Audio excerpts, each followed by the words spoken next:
All right, recording in progress. That means I have to start talking right now.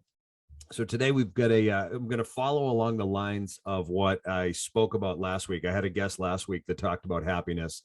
And this week I have two guests here to talk about happiness and spreading happiness. Their names are Mark and John Cronin. They're a father-son team. They founded a company down in Long Island, New York called John's Crazy Socks back in 2016. They also host a podcast called Spreading Happiness. And if you're interested, John in particular hosts an online dance party on Facebook Live. If you ever want to jump on and get some, observe some of his moves. Background on Mark. Mark's an experienced entrepreneur. He's a dad. He's a husband. He's a Mets fan, which I'm not going to hold that against him, but he is. I'm a Sox fan. And then John, he's a son. He's a friend. He's a dancer. He's a suffering Knicks fan, and he happens to have Down syndrome. So these guys have made a phenomenal contribution, and I can't wait to jump into the conversation about the company, why they created it, what it's doing to help other people, and really their mission. And they're going to talk a lot about this. Is they have a mission of spreading happiness, but also their mission is also to show how people with differing abilities can really make a difference and contribute in life. So guys, thanks for being here today. Thank you, David. I'm glad to be here. Thanks for having us, David. We're excited. I'm excited too. Now I know there's one thing I can't talk about, so I'm not going to talk about it. Right, John? You know that you gave me one thing I can't bring up. Do you remember that?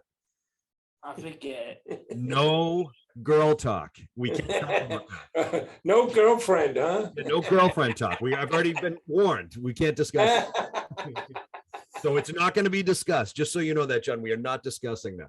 All right, guys.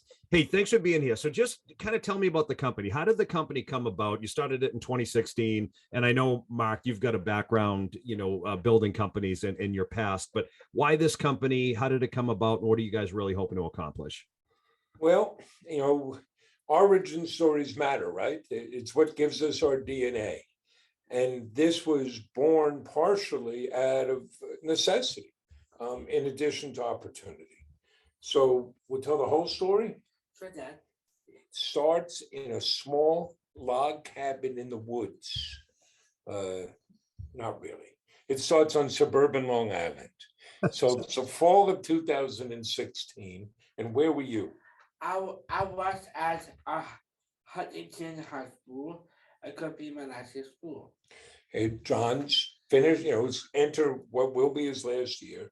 And like everybody else, you're trying to figure out what you do next. And what were you looking at? I look at a job program in school. I don't look at something I don't like. You didn't see anything you liked. And that, unfortunately, David, is true for so many people with a differing ability.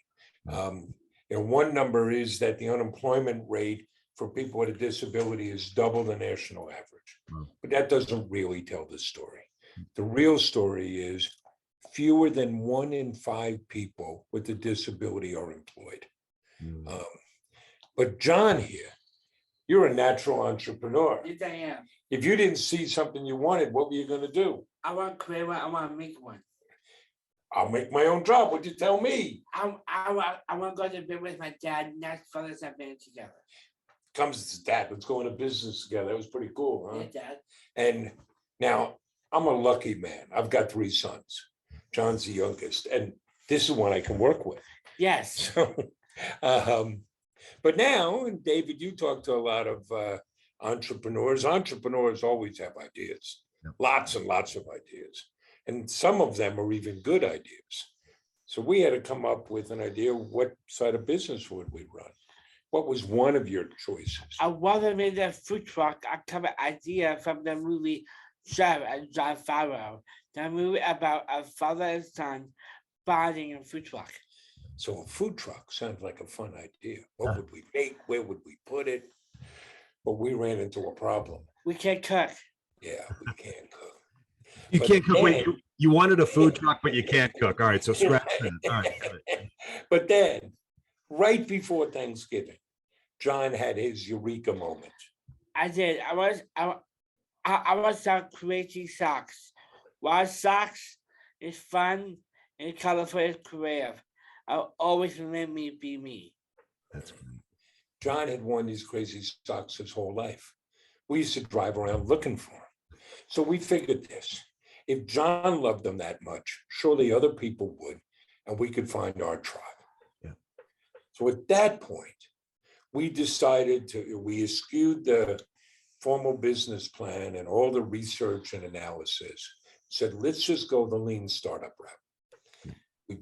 You already had the name, so we built a website on the Shopify platform. We got some inventory. We were bootstrapping, so you make do with what you have. If I make a baseball analogy, we're not the New York Yankees. We don't have so much money that we can be stupid.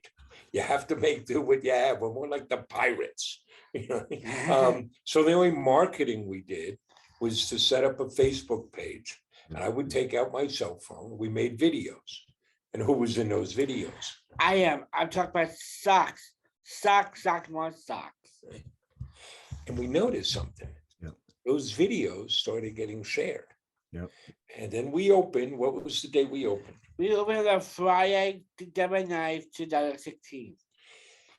We didn't know what to expect. Yep. But we got what felt like a flood of orders. We got 42 orders our first day. First day. First day. Most of them were local. Yep. Which made sense, right? We lived in Huntington. You went to the high school. We had temporary office space there. So what did you decide to do with those first orders? Our home delivery. So we got red boxes. We put the socks in the box and we looked at it. Said, this needs something else. So what else did you put in? I put a chicken arrow and candy. We got bags of Hershey's Kisses. We just poured them in the box. You put in that handwritten thank you note, loaded up the car, drove around, and you knocked on doors handing out socks. I did. How'd the customers respond? Customers loved it. They took a picture and shared on social media. We had customers calling again just to get John to come back to their door. So by the end of the month, we had shipped 452 orders. We had $13,000 in revenue. And we said, okay, we got something here. So we learned a few things. One, people wanted to buy socks. Two, people wanted to buy socks for me. they wanted to buy from John. They related to him. They liked the personal touch of the thank you note. They liked the fact we had already pledged 5% of our earnings to the Special Olympics. And it was something that caught us off guard. We got a very emotional response from people who, because they had a child with Down syndrome or autism or a relative, and they saw John as an inspiration. And it was one other thing, right? You learn by doing. I had never run a retail operation before, but we learned that this young man, This is an old man. this old man, we could sell socks. So guys, you've got a lot of different kinds of socks. So men, women, kids, you've got athletic socks, high socks, Yeah. low socks, crew socks, compression socks, theme socks. Okay, Everything.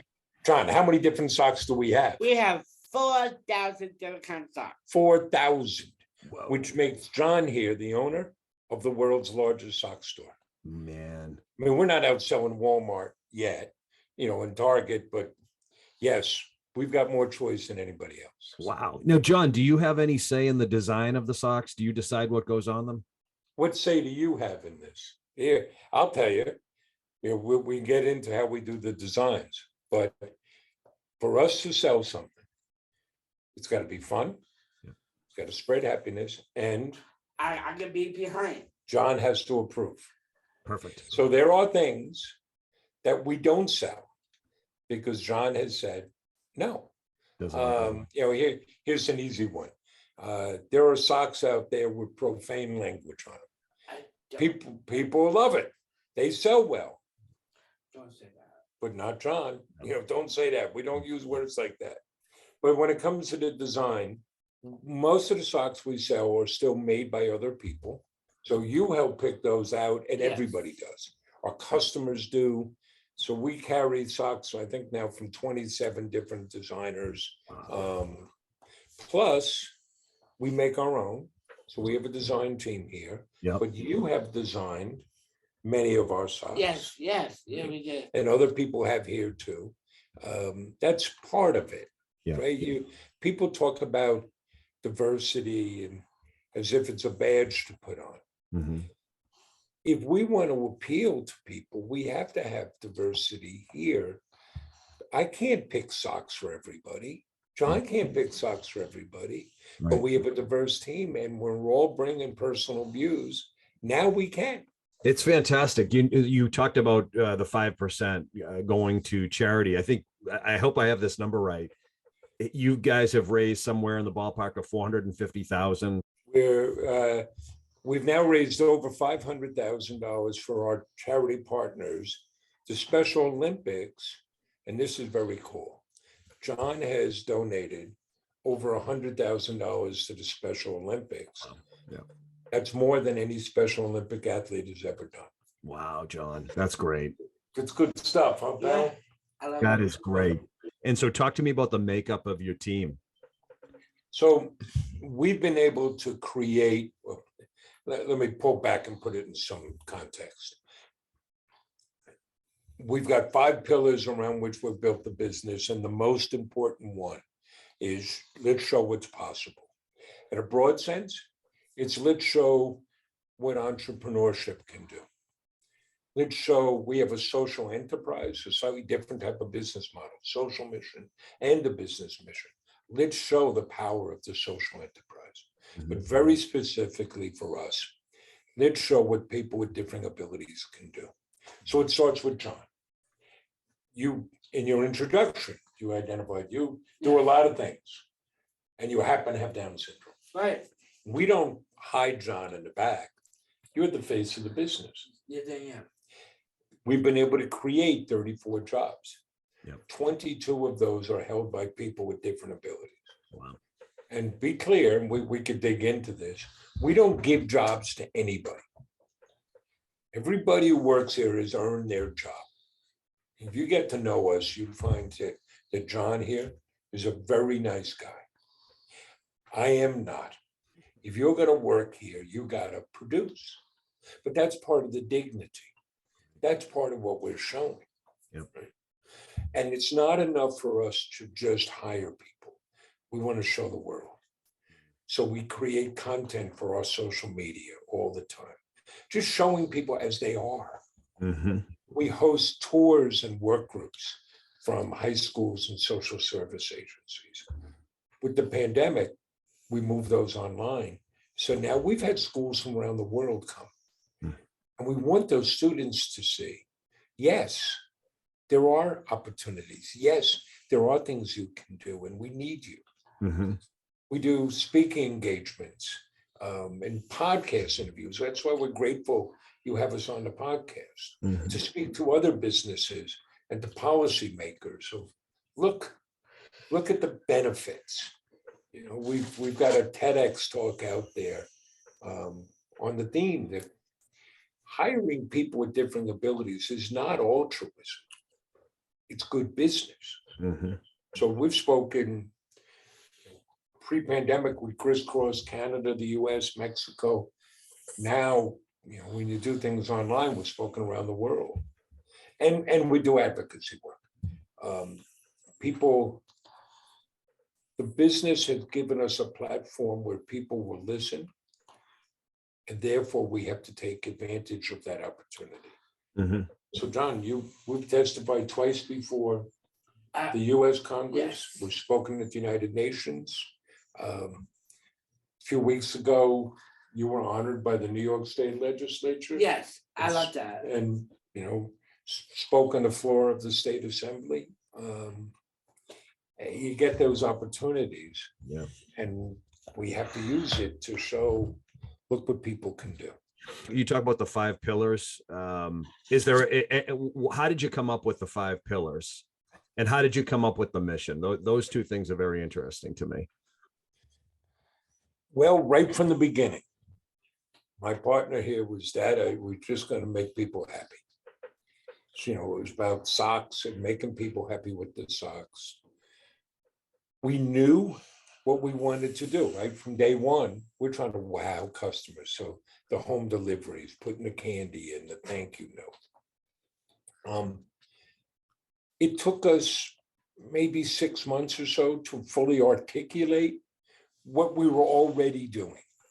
And one of them, the fifth, so here are the five. It's inspiration and And hope. hope, give it back, find projects you can love, and make it personal, and make it a great place to work. So to make it a great place to work was always important, but we didn't add that until we actually had colleagues working with us. Mhm. Right?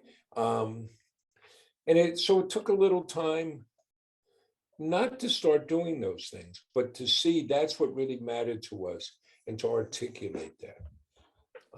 And does everyone have to remember that? They all do. We repeat them all the time. Mhm. The spreading happiness, you may have had the unfortunate experience of going on a mission statement exercise. And, you go away and you parse the words and you put it on the wall and nobody knows. Yeah. That spreading happiness, yes, it's on our wall in a big neon sign, but it drives everything we do and every decision we make. Mhm. And those values, we talk about them all the time. That's what we use to guide us. That's what we use to make decisions. I think you have to do that. You have to keep talking about it, keep bringing yourself back to those core principles Mhm. so you don't get lost. Yeah. Yeah. Well, and the fact that your company has more than half of the people in your company have a disability, but the stat you gave at the beginning was something to the effect of 1 in 5 people with disabilities or Down syndrome are employed. Only 1 in 5. Yeah, it's awful. It's and we want to show it. Don't do it at a charity. Do it because it's good business. Yeah. So here's an easy example. Last holiday season, we're very seasonal. We do 40% of our business in November and December. So Mhm. we always have to hire extra people around the holidays. Yeah. Down here in Long Island, Newsday, the big local paper, did a piece, investigation on how employers couldn't find enough workers for the holiday season. Yeah. We had a surplus. Wow. We had more than enough people. Yeah. That gave us a competitive advantage, right? Because we were able to fill those spots. We don't dumb anything down. Right. We do same day shipping. Yep. We do better shipping than Amazon. And Yep. and by the way, Jeff Bezos over at Amazon, he's not putting a thank you note and candy in those packages. No, he's probably eating the candy. He's probably eating the candy. Never gets to the package. Hey, But go back to this. This is it's unfortunate that what you're doing isn't the norm. It's just not the norm. I mean, you know what it's like to be, you were in the you were told at one point, either when John was born or prior to John being born, that this child has Down syndrome, for example. And that to a lot of people is tough to hear. And somehow I'm guessing at some point it was tough for you. How do you get your head around that, one, as a parent?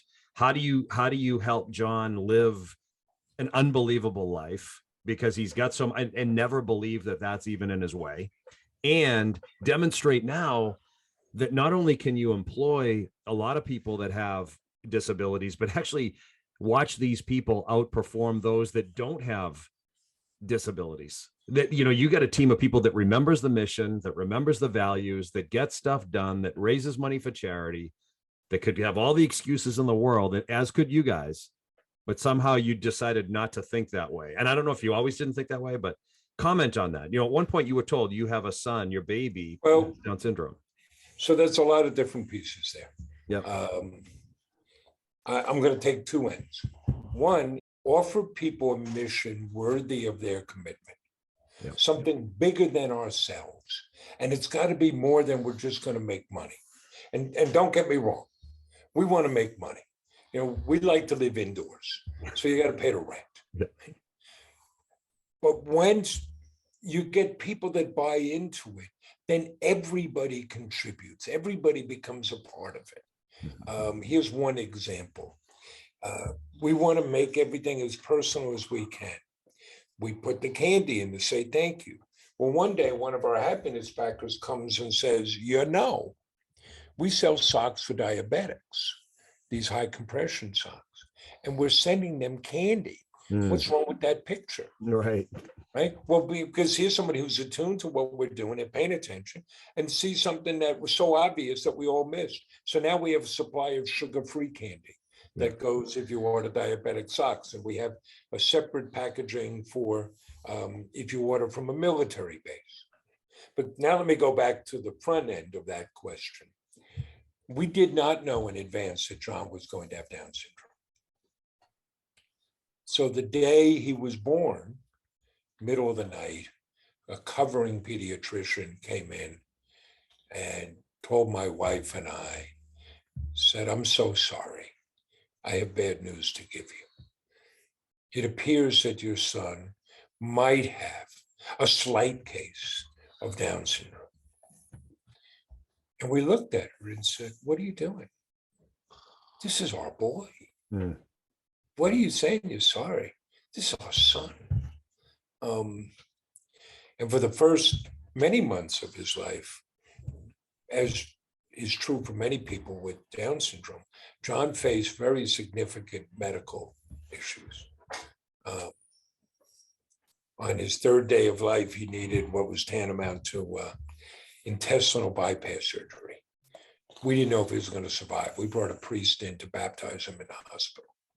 Before he was 3 months old, he had open heart surgery because he had 2 holes in his heart, was in full congestive heart failure. One of the things that we make sure we share with folks, for the first several years of his life, John couldn't talk.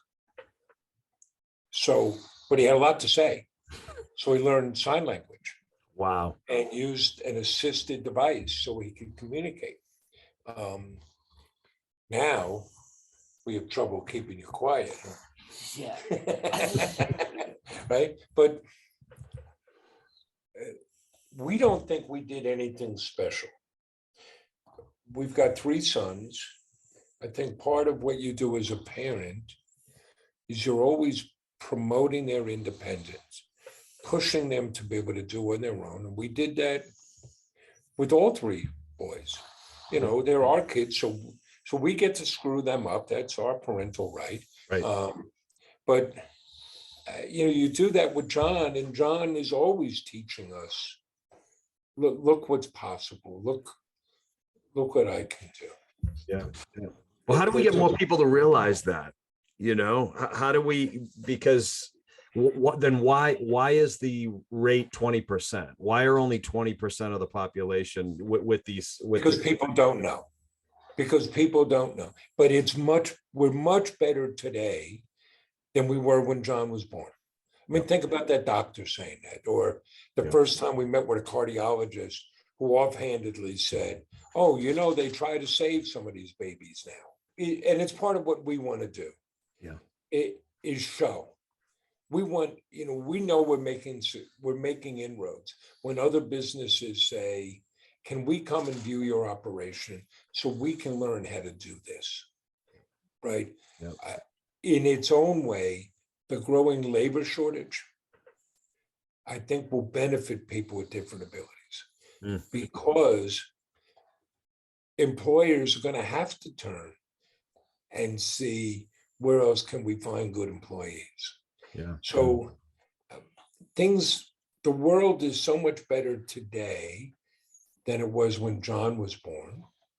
And I'm 63 years old. It's certainly much better than, when I was born. And it keeps getting better because there are more and more examples out there. I mean, think about this. You would never see a person with Down syndrome in the media. Now, we can tell you about movies. John's been in movies. We can tell you about movies and TV shows and ad campaigns and models walking on runways. That didn't happen in the past. Where we want to get to is a point in time when the achievements of people with different abilities are no longer remarkable. Yeah. So, here's the way I explain that. If you, when this is over, go to your local Starbucks and you saw somebody there working there with Down syndrome, you'd remark on it. You'd say something to somebody. Oh, isn't that great? Isn't that nice? We want to get to the point where you don't say anything, Right. because it becomes so normalized. Yeah. Yeah. And that could apply to anything too, Mark, you know, whether it's race or gender or whatever, Down syndrome, disability, whatever it is, we spend so much time categorizing people as if, you know, we got to make that mark. Look what I just saw. Well, there's a good analogy I like to make with baseball. We just celebrated Jackie Robinson Day. So it's 1947, and the Brooklyn Dodgers break the color barrier by signing Jackie Robinson. The next two teams to integrate were the Cleveland Indians and the then New York Baseball Giants. Well, guess what? They became the best teams in baseball. So think about them as businesses. Yeah. They said, we are going to hire the best possible employees. We are no longer going to exclude people for arbitrary reasons. We're going to hire the best possible people. That gives them a competitive advantage. Yeah. Yeah. And then you evolve, and it's not a smooth path. Right. But you evolve to the point where we're just talking about ball players. We're not talking about the color of their skin. It took a long while to get there, right? You know, you're a Red Sox fan. They were the last team to integrate with Pumpsie Green in 1963. Yeah. Yeah. That's a long time. Yeah. Right. And then you had things where, well, if you were Black, you didn't play certain positions. Yeah. Right. So we had to evolve past that. You'd have a shorter career because you were either going to be a star or you weren't going to play. I see parallels on that with people with different abilities.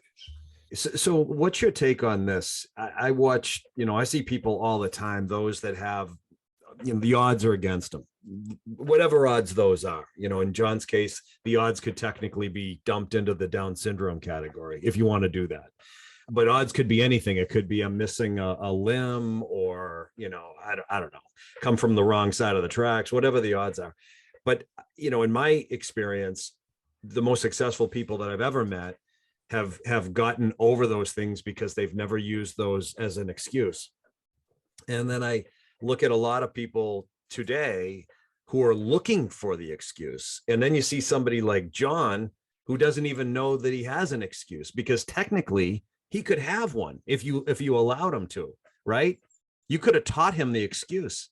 You are right. You know, you could group people in two groups. There's that one group that are going to tell you all the reasons why they can't do something, or something can't work, or, you know, this is against me or that. And then there's the other group of, okay, how are we going to do this? Right. Right. Here's a cartoon version of it. Two guys are in a car accident. They both lose a leg. After the accident, one guy is just moaning, I can't do this anymore. I can't do that. Oh, I only have one leg. I can't. It's miserable. It's terrible. The other guy is jumping around. This is great. I still got a leg. Look what I can do. Right? And you know, I'll extend it to John and dig get a little more with John. So there's a guy up in your neck of the woods, Howard Gardner. He's over at the Harvard School of Education. He's got a theory of multiple intelligences. So we started with 7. I think he's up to 9. But identifying that we all have distinct intelligences. We only measured 2 in school, a verbal and an analytical. But we have a physical intelligence. We have a social intelligence. We have a management intelligence. And when he does profiles of people, he does bar charts. You might be high here, you might be lower there. I think of John here, of having like 400 distinct intelligences. And some, he's like a 2-year-old. Others, he's off the charts. Well, let's focus on the things that are off the charts. We don't ask John to do our finances. But He does a great tour. He knows how to relate to people Yeah. in ways that others don't. Let me ask you this. I'll ask both of you guys this because John, your dad is hijacking this call. Yeah, I'm sorry. I'm yapping. John, what would you say is the number one thing that your dad has taught you? One thing that my dad talking about, he believed me because I do makeup all the time. This man over here, I always believed me. Your dad has always believed in you. Yes, That's he inspired me. He inspires you. I love that. I love that. Now I'll reverse the question then, Mark. What has John taught you? How to approach the world. John's always seen the positives. John doesn't get bogged down with the pettiness, and he's always finding a way. He's a great problem solver. I'll share one example from, I would say your childhood, but it must have been at least in junior high or something. My wife and I were out, we're not very good parents. So John's home alone and he wanted to make a bowl or a little container of Mac and cheese. And our microwave was busted. I don't know why. So what's John going to do? Well, what'd you do, pal? I went over a neighbor house and I asked can I heat my food? He knocked on the neighbor's door. Can I use your microwave? And he's always been an organizer. There was a time you were in summer school. Yes. And I ran into the summer school principal somewhere and she said, "Oh, Mark, I got to tell you, this talent show that John is organizing is awesome." What are you talking about? Well, John showed up at school and decided they should have a talent show. And he scheduled time with the principal. You went in and you pitched the principal. I did. You did some sort of presentation on an iPad, convinced the principal, who then said, "Well, you can do it." And you went to all the teachers, spoke to all the classes and organized this talent show. That's pretty good. I can tell you guys are real close. What do you guys do when you're not working? Well, we go have fun, right? I go fun. My favorite thing. Me and my dad. My dad took me to soccer every Saturday morning, and I just went back to the office, and we go to the second center, and then we visited his aunt Chloe, Right. and then we went to the Costco. We do. You're talking, before we had this business on a Saturday that we'd go to soccer and then the recycling center, we'd do the big shop at Costco. We'd go visit my aunt and the nursing home, would run errands. And John would make all this wonderful, right? He's like an artist. Going to the recycling center became exciting and fun. It was, it's good stuff. It's those small little moments. You'll never forget those moments. You'll be telling those stories for the rest of your lives. I think that's what it's all about. To give you an idea on John. So this past weekend, my wife and I were away. Son of our very good friends was getting married. So we're off Thursday night, Friday night, coming home Saturday. What do you do Thursday night? Thursday night, I went to a movie. It's Home Alone. He decides I'm going to the movies. So he goes off to the movies. What'd you do on Friday? Took a day off from work, which was great because he rarely does that. He took a day off from work. What'd you do on Friday? On Friday, I walked to the beach. So you get up. First, you went and got yourself breakfast at Stella Blue. Yes. And then you walked out to the beach, which was like a 3-mile walk. Wow. He goes walking out to the beach. You decide you don't want to walk back. So what'd you do? I took an Uber back. Took an Uber back. Then what'd you do? I took a hot bus to the Honda station, and I was gonna play mini golf. He gets on a bus so he can go play mini golf. There you go. There you go. Then he talks to his brother, who was getting off work, and your brother picked you up and drove you home. He called me. He called you, took you home, and what'd you do then? Then I stopped a shop. right? I gave myself a dinner that night and So you did a little grocery shop and took care of dinner. And on Saturday morning, your ride fell through for soccer. So you called to arrange a ride for soccer. yes. You took care of that. Look at that. You came home. You went out for breakfast. Yeah, that is. You went to the bar. Yes. You're unbelievable. You're like, you totally, I want to hang out. So wait a minute. So the day before, breakfast, beach, Uber, mini golf, shopping, dinner, bed, get up the next day. I got to hang out with you. John, I'm coming down to hang out with you. You're going to show me around. Here's another one with John. So this happened pre-pandemic. We had done a fundraiser with the Special Olympics. Yep. It was a young professional fundraiser in the city, in Manhattan, a lot of Wall Street type. It was at a very hot club. We get home at 3 a.m. Whoa, late I one. said, John, take tomorrow off. Just sleep in. All right, all right. So I get up, I come to the office about 10:30. Who comes walking in? There's John. So what are you doing? So I took an Uber to the office. I got things to do. John, man, you're committed. You're committed, my friend. That's awesome. So guys, let me ask, what's been the toughest part of running this business? The toughest part for you guys? The toughest part was dealing with the ups and downs and the growth, particularly because we bootstrap, but the downside to that is we were undercapitalized.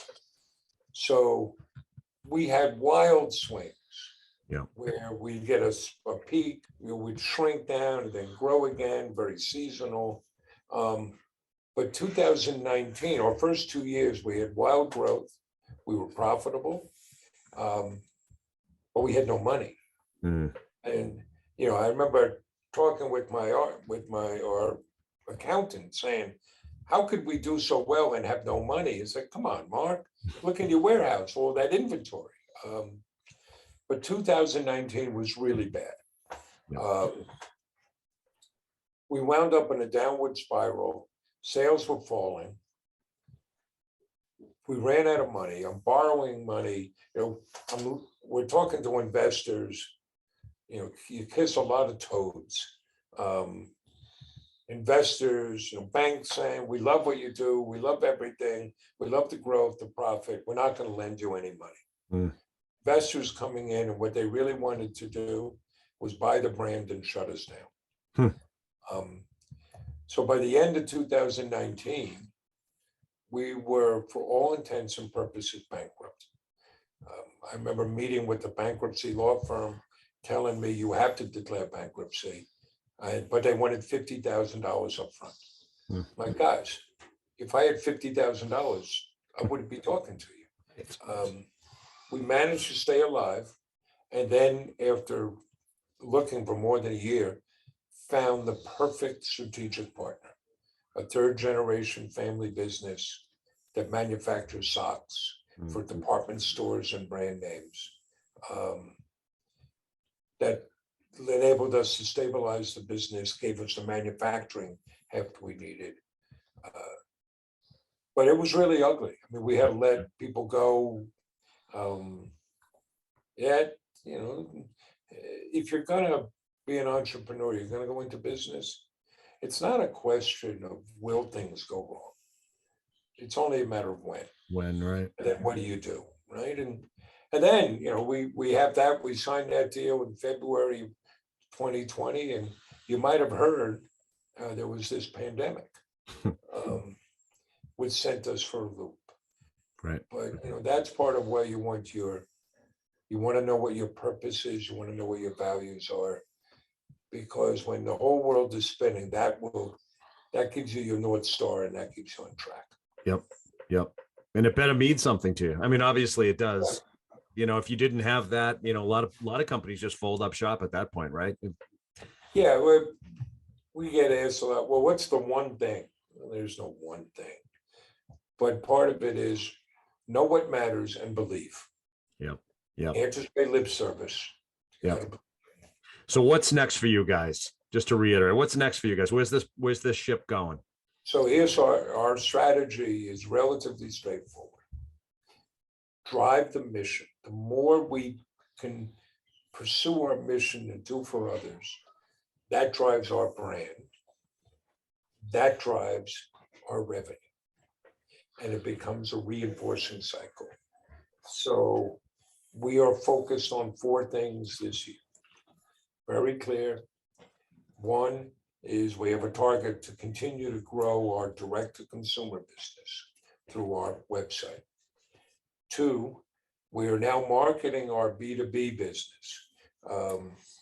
We've had companies calling us up for 4 years, and we make custom socks for them or gift programs. And then, we're very smart people. We said, what do you think would happen if we actually marketed those services? So we're doing that. Right. 3, we're now in a position where we're going to enter the wholesale channel. And we want to start shipping. We will start shipping wholesale in the 4th quarter. We already have started because we're selling on Zappos. We haven't formally announced it, but we'll be in 856 Kohl's stores for the 4th quarter. Wow. We have a couple of deals brewing. So we have that growth. And then the 4th, we're creating a program called JCS Champions. The idea is to put people with differing abilities into their own business by giving them a business in a box. Wow. So we'll give them we're going to give them training and support, a selling stand, socks, marketing materials, not a franchise. This will be their business. Wow. It'll be a micro business so they can go and sell at farmers markets, flea markets, craft fairs, or maybe go to a store in town and say, can we set up our stand here? If people want to grow it larger than that and sell other products, they can do that.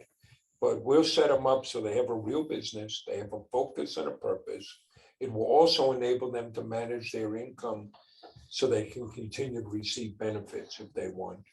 We're going to enroll the first 5 people in October, but over 5 years, our goal is to create 1,000 businesses across the country. Wow. Talk about independence, man. Talk about independence. That's unbelievable. At the end of the day, right, we're not really a sock company. Yes, we are the world's largest sock company. Yes, we have great socks. We got 29,000 5-star reviews. But the socks just become the physical manifestation for the story and the mission. You got advice for folks? I do that. Follow your heart. Follow your dream. Work hard so you can do. That's pretty good, buddy. You should put in a pitch. You can find us at johnscrazysocks.com. johnscrazysocks.com. Not only do you get great socks, but you become part of us, right? You help us employ people with different abilities. You help us raise money in our giving back program, and you help us spread happiness. Excellent. johnscrazysocks.com. Go get them. Mother's Day's coming up. Flag Day's coming up. 4th of July is coming up. Whatever. Go to these guys and get a pair of socks for yourself, for the people in your life. This is great. Thanks, guys. I appreciate it. Thank you so much, David. You're welcome. Bye-bye.